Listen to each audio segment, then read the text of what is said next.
siempre, es un gran placer compartir con ustedes estas charlas de concierto tan emocionantes. Siempre nunca se sabe cómo va a ser un concierto, eso es lo que es la magia de los conciertos. Eso es lo que lo hace tan especial y tan único. Lo comento, por ejemplo, en la pandemia, que se decía que ya sustituía los medios electrónicos y la modernidad la experiencia de un concierto en vivo, y eso es insustituible, porque justamente esas emociones que se plasman en un momento único es lo que hace la magia de la música. Y la charla de concierto también es parte de lo mismo. Nunca una charla de concierto es lo mismo que otra, porque siempre está ese nervio por un lado o emoción de lo que vamos a presentar. El programa de hoy está dedicado al compositor mexicano Julián Carrillo, pero la idea que pensamos presentar al público es una combinación muy interesante entre un compositor mexicano y, sobre todo, por un lado, Johannes Brahms, que es un compositor romántico, y muchos musicólogos han mencionado que Julián Carrillo suena a Brahms. Habría que preguntarles qué opinan del sonido 13, que vamos a platicar al respecto, nada que ver con Brahms. Y luego, al presentar a Johannes Brahms, es muy difícil no unirlo con Robert Schumann, compositor también romántico, muy amigo de Johannes Brahms. Una relación muy cercana entre los dos compositores, es como una mancuerna de romanticismo. Entonces, por eso es que en la primera parte tenemos a Johannes Brahms, Robert Schumann, pausa, Julián Carrillo. La pieza que vamos a interpretar de Johannes Brahms es la obertura festiva, Festival Académico, una obra de 1880. Menciono que Johannes Brahms hizo dos oberturas, solamente dos oberturas, Festival Académico, que la vamos a presentar, y por otro lado la obertura trágica. Son dos oberturas muy grandes, casi sinfónicas. Por ejemplo, la obertura trágica es una obertura que dura 13 minutos. Recordemos que hay oberturas de tan solo 5 minutos, por ejemplo, de Mozart, las bodas de Fígaro, por mencionar alguna, son 5 minutos. Oberturas de Rossini de 7 minutos, algunas oberturas un poquito más largas, como Egmont, que dura 10 minutos, pero una obertura ya de 13 minutos, como la obertura trágica de Brahms, habla de este concepto de una obertura casi sinfónica, como si fuera un movimiento sinfónico. Y lo mismo pasa con la obertura Festival Académico, que aunque es más corta, son 11 minutos, 10-11 minutos, van a poder disfrutar de una obra con muchos contrastes, con mucha forma, con un final muy brillante. Entonces, las características de las oberturas de Brahms son estas, que son formas sinfónicas, y otra también característica importante es que no anteceden nada. Normalmente las oberturas anteceden, por ejemplo, una ópera o un ballet o una obra mayor. En el caso de las oberturas de Johannes Brahms no anteceden nada. Tal es el caso que Brahms siempre decía que la música debe ser pura, que no había que mezclar la música con otra arte. Por eso es que no hizo óperas. Decía que la música había que entenderla como tal. Esta obertura Festival Académico la compone en reconocimiento a la Universidad de Breslau, que a su vez esta universidad le otorga el doctor honoris causa en 1880. Breslau es una hermosa ciudad, por cierto, que en aquella época pertenecía a Alemania, por eso Breslau, pero actualmente pertenece a Polonia, Wrocław. Yo he estado, por cierto, en esta ciudad ya como Wrocław, pero era un territorio que en algún momento perteneció a Alemania. En esa época, la época que compone esta hermosísima obertura, pertenecía a Alemania. A disfrutar de una orquestación muy rica, y sobre todo es como la preparación a Julián Carrillo.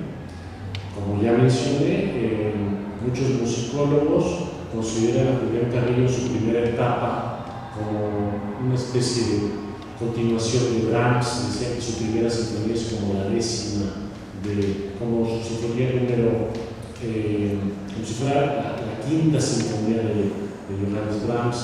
A mí me parece que por un lado sí, pero también se siente un estilo como postromántico, algo parecido a Richard Strauss. Entonces, pero bueno, la mayoría de los musicólogos lo consideran más cercano a Brahms. Y también, como les comentaba, esta mancuerna entre Robert Schumann y Johannes Brahms, dos compositores que fueron muy amigos, aunque por supuesto Schumann nace antes, en 1810, Brahms nace en 1833, o sea, hay una diferencia de edad bastante considerable, además de que Schumann fue un compositor maravilloso, pero muy tormentoso, que sobre todo al final de su vida parece que se volvió un poco loco, o eso dicen algunos, que se tiró al río, incluso intentó suicidarse.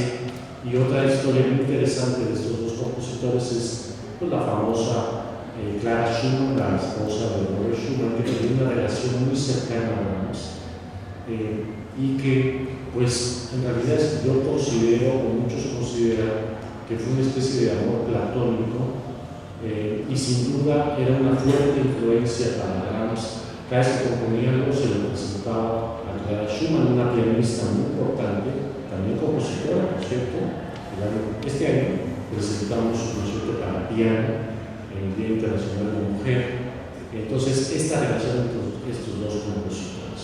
Es por eso que después de la obertura al Festival Académico, en el programa van a poder disfrutar de una obra maravillosa que se llama Obertura Scherzi Finale de Robert Schumann. Es como si fuera una especie de pequeña sinfonía.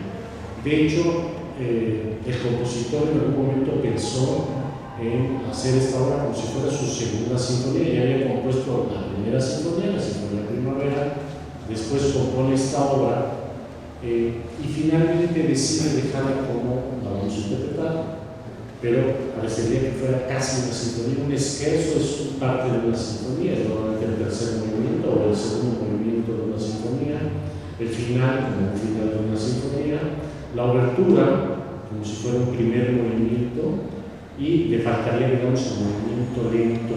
Todo resulta una obra muy interesante, que es una pequeña sinfonía, vamos a decir, en 3 movimientos, de una duración aproximada de unos 18 a 20 minutos, pero que tiene un contenido musical hermosísimo y que además es una casi sinfonía.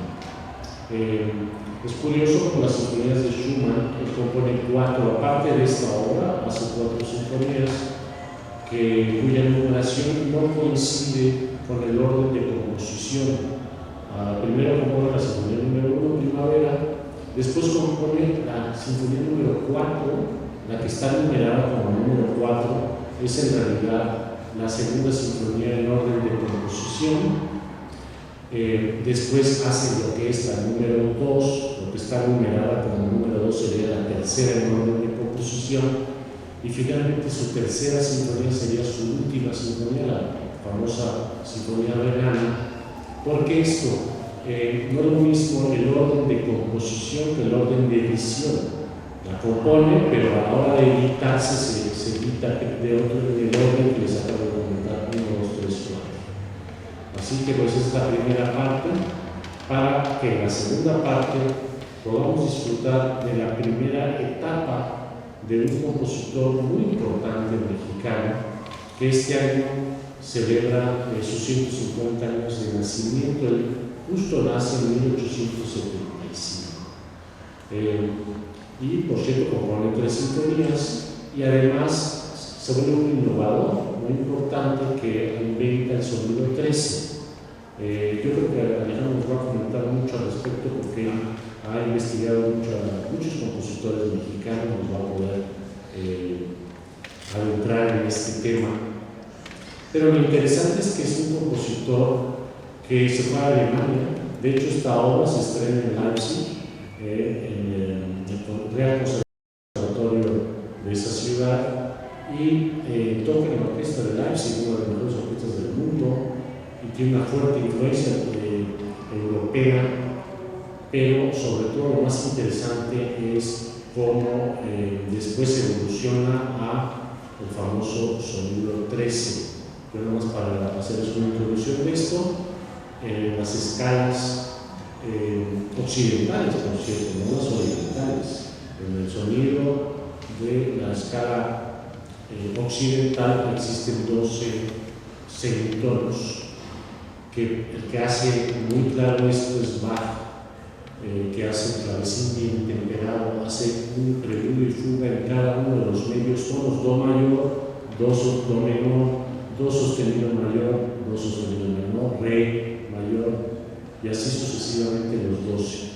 Pues lo que hace Julián Carrillo es que inventa el sonido 13, que es el microtonalismo. Es una sinfonía muy hermosa en 4 movimientos, con un estilo conservador, que les va a recordar por supuesto a Brahms, y yo insisto también que traten de buscar o de escuchar cómo hay momentos que realmente se oye un postromanticismo en la obra muy parecido a Richard Strauss. Así que, por último, antes de pasar la palabra a Alejandro, comentar esas casualidades de la vida o de la historia, que yo no sé si son casualidades o algo más. 1875 pasan muchísimas cosas en la música. Entonces, es muy curioso porque ese año en particular hay tantos sucesos históricos que marcan la historia de la música. Nace Julián Carrillo, nace Maurice Ravel, muere Georges Bizet, se presenta Carmen por primera vez. Una serie de sucesos muy curiosos que coinciden justo en 1875. Por cierto, esta sinfonía ya es del año 1901. Así que, pues, espero que disfruten mucho este concierto. Ahora, después de que Alejandro nos adentre más en todo lo que quiera comentar, por supuesto, vamos a iniciar el proceso de preguntas y respuestas. Muchas gracias. Buenas noches. Pues un pequeño comentario de la obertura al Festival Académico de Brahms. Hay una versión que hicimos el año pasado en la que en la última parte de esta obertura se puede adaptar, y de hecho hay grabaciones y llanzos con un coro, porque al final se escucha el Gaudiamus Igitur, que es un himno universitario muy tradicional en Europa. Entonces lo van a escuchar aquí solo con la orquesta, pero sí existe una adaptación en donde se puede generar un coro haciendo el Gaudiamus Igitur. Eso compramos. Y Schumann, bueno, hay una línea que el maestro pensó muy atinadamente: Schumann, Brahms, Carrillo. Aquí yo puse un poco en conflicto al maestro porque yo le sugería la sinfonía número 2 de Carrillo, que compuso en 1945 para los combatientes y por el final de la guerra, la Segunda Guerra Mundial, con un lenguaje muy complicado. Entonces me convenció, o nos convencimos de que era más prudente y más correcto presentar la sinfonía número 1 de Julián Carrillo, compuesta en Leipzig, tocada por la Gewandhaus de Leipzig, y él la dirigió, y él pone, y por eso traigo tiempo, esta sinfonía fue, bueno, lo becó Porfirio Díaz, lo becaron para irse a Europa, y uno pensaría que se iría a Francia, ¿no? Porque en ese periodo Francia era el país al que había que ir a visitar. Pues no, él terminó en Leipzig, fue a estudiar su instrumento violín, composición, tocó en la Gewandhaus de Leipzig, y de esa experiencia de estudiante de composición compone su primera sinfonía, a la que dice así en el manuscrito: al ser general Porfirio Díaz, presidente de la República Mexicana, homenaje de gratitud, Leipzig, Alemania, 1901, Julián Carrillo. Y él menciona, él escribe en su autógrafo: se cree que esta fue la primera sinfonía de corte clásico escrita por un músico de América, y fue sin duda la primera de un músico mexicano, y tocada en 1902 en Alemania por una sinfónica alemana y dirigida por el autor, un indio de Agualulco. Agualulco es en un estado aquí muy cerca, en San Luis Potosí, que ahora ya se llama Agualulco del Sonido 13, en homenaje a este gran compositor. Y en cuanto a esta teoría del sonido 13 y cómo se divide los sonidos, bueno, en la tradición oriental sí existe ya esto con el gamelán javanés, los microtonos, estas diferencias muy pequeñas que hay, pero un ejemplo que pueden así tener como perspectiva en cuanto a lo revolucionario de esto es que nosotros, los occidentales, estamos acostumbrados a una escala que está conformada, una escala es como si fuera una escalera, digamos, ¿no?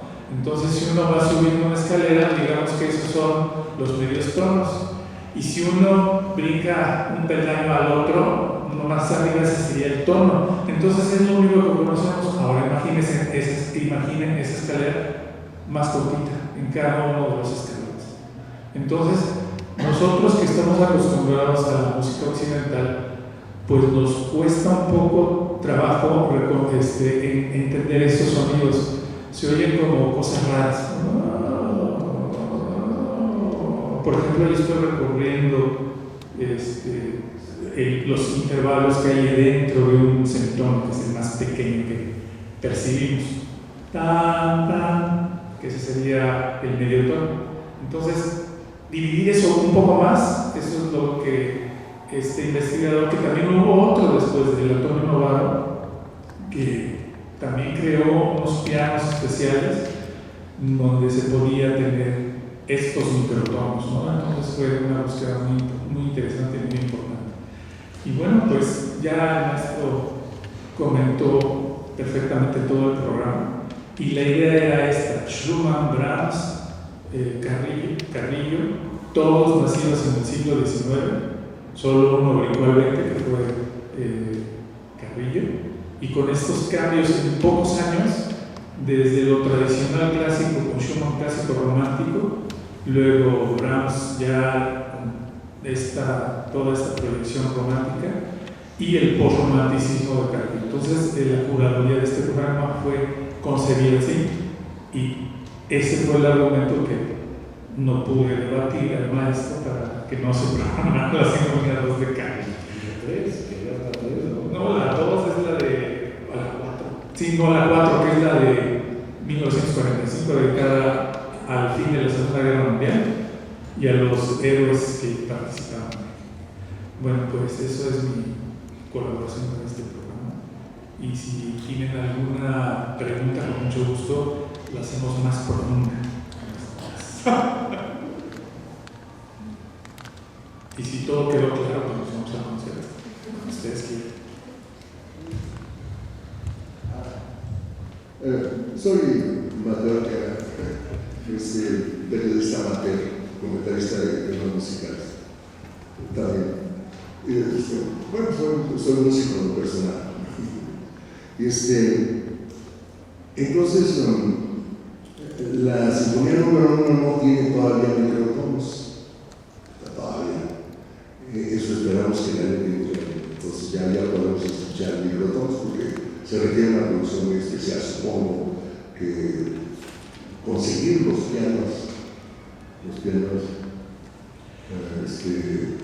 pianos ya microtonales,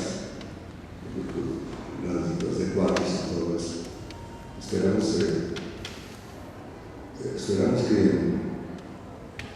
que siga esta orquesta. Desgraciadamente tuve que salir desde el concierto de la vez, no había regresado a estos regalos tan maravillosos que nos regala el presupuesto federal y estatal en un momento donde necesitamos toda esta. Eso es mi comentario. Gracias. Sí, efectivamente, qué bueno que lo comenta. Es una sinfonía, la número 1, totalmente tonal. No existe todavía este microtonalismo. Justamente es un estilo muy cercano al romanticismo, así que no lo van a escuchar el sonido 13. Y nada más agregar que en la escala oriental, por ejemplo en la India, China, son 16 sonidos, por ejemplo, por eso suena estas como pequeñas notas tan pegaditas, ¿no? Que le dan un sonido muy particular. Y por supuesto muchos compositores contemporáneos ya utilizan el microtonalismo con absoluta normalidad, es ya muy común. Cuarto de tono se pone hacia abajo o hacia arriba y suena, sin ofender a los compositores, como si estuvieran desafinados. Pero le da un estilo muy particular y pues, lo hizo famosísimo, fue importantísimo para hacer la música, el famoso sonido 3. Y en cuanto a esto, ya lo respondió el maestro, sí existen los pianos, pero el artista puede hacer perfectamente las obras, la cuerda, hace un cierto movimiento en el instrumento, en el violín, y hace estos microintervalos, ¿no? Entonces también los alientos pueden hacerlo. Es más difícil en el piano porque eso ya está ordenado, digamos, ¿no? Por eso se construyen instrumentos especiales. Pero vamos a conocer esto. Exacto, o sea, el piano, por eso el famoso clavecín bien temperado. O sea, la cuerda, los instrumentos tienen una cuerda que se sube un poquito más y ya está en el microtonalismo. El piano no, el piano tiene nada más las teclas, las famosas 12 notas, por eso el clavecín bien temperado, como si fuera bien afinado, que eso también fue un parteaguas en la historia de la música, cosa que no tienen los instrumentos de cuerda. Les voy a decir algo muy técnico, que espero no sea demasiado técnico, pero por ejemplo, un do sostenido que equivale a un re bemol, es la misma nota en el piano, es la misma tecla, en realidad el do sostenido debe estar un poco más hacia arriba que el re bemol en el violín. Entonces la afinación es un poquito distinta. Entonces, ¿qué hizo Bach? Para allá, como un parteaguas, clavecín bien temperado, 12 tonos y re sostenido, es lo mismo que el mi bemol, pero no la cuerda. La cuestión acústica, un intervalo se divide en 9 comas, el sostenido son 5 y el bemol es 4. Entonces, por eso esa diferencia que el sostenido es un poco más y el otro es un poco menos. Ya es muy técnico, ya es cuestión de acústica, porque pues la música son matemáticas. Entonces, pues, esas son desde Pitágoras, con la cortar la cuerda para que el sonido se haga una octava, una quinta, una cuarta. Esa es la teoría de los tonos fundamentales. Yo creo que ya es demasiado. Sí, es ¿alguna otra pregunta? Sí. Gracias por la exposición. Yo desconozco la historia bien de la música, pero usted mencionó que es de la época del romanticismo. Sí, bueno, es un periodo que conecta el clasicismo tardío con Schumann, principios del siglo XIX, mediados, ya romántico, luego Brahms con el romanticismo, mediados del siglo XIX finales, y el post-romanticismo con Carrillo, finales del XIX, principios del XX. ¿Y en qué época entran Mozart y Bach? Bach es barroco y Mozart es clásico total. Gracias. De nada. ¿Alguna otra